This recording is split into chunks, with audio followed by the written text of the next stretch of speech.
Yesterday's news. Hello, welcome to Old News. Stories of today, through the papers of yesterday. Sex education. Not been far from the news of late. Been a bit of a fuss going on, and the Education Minister, only in this last few days, has told Manx Radio she doesn't know when the second part of a report looking at how sex education is taught in the island schools will be released. Julie Edge's department has published a one-page executive summary of the investigation into how the curriculum is being taught. The summary highlights needs for improved communication and specialist teachers and a different organisational structure, but says the contents of the curriculum are age appropriate, all of which made me go delving back into the papers of yore to see, has sex education been in the papers? Of course it has, yes, going back quite a long time. This one caught my eye. Not directly sex education, but I suppose it's how you could have obtained sex education for your children back in the day.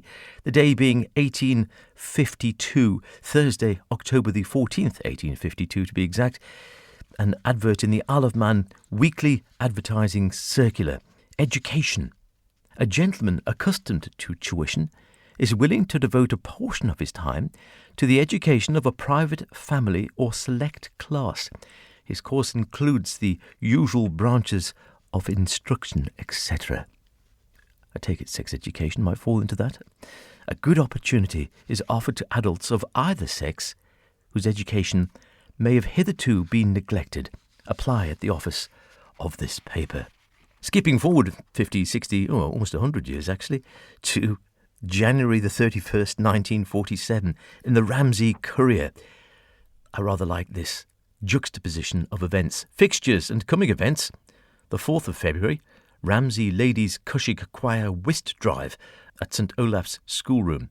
The 6th of February, the RGSOS Dramatic Society presentation of Tony Draws a Horse. And on the 7th of February and 8th and 9th, a conference on sex education at Ballacameen School in Douglas. On the 13th, you could go to a whist drive in Bluff.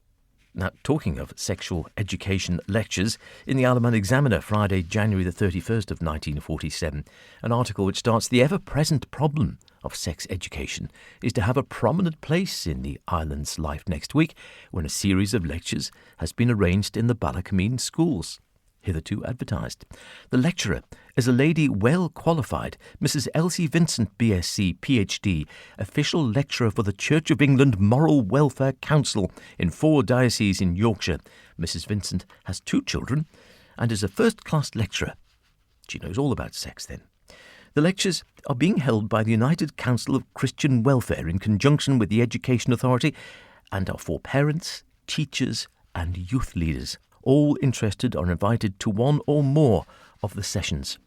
In the course of her talks, Mrs. Vincent will touch on sex education in schools, the problems of childhood and adolescence, and with a knowledge on these subjects which is second to none, can be relied upon to prove both entertaining and highly instructive.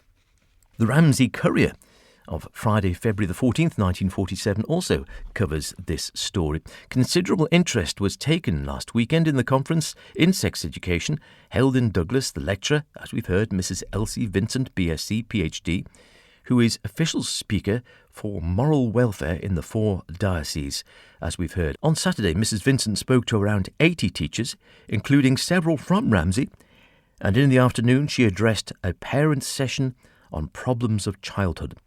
Mrs. Vincent stressed that sex education could only be given by cooperation between home and school. Is this ringing bells with the current situation, I wonder?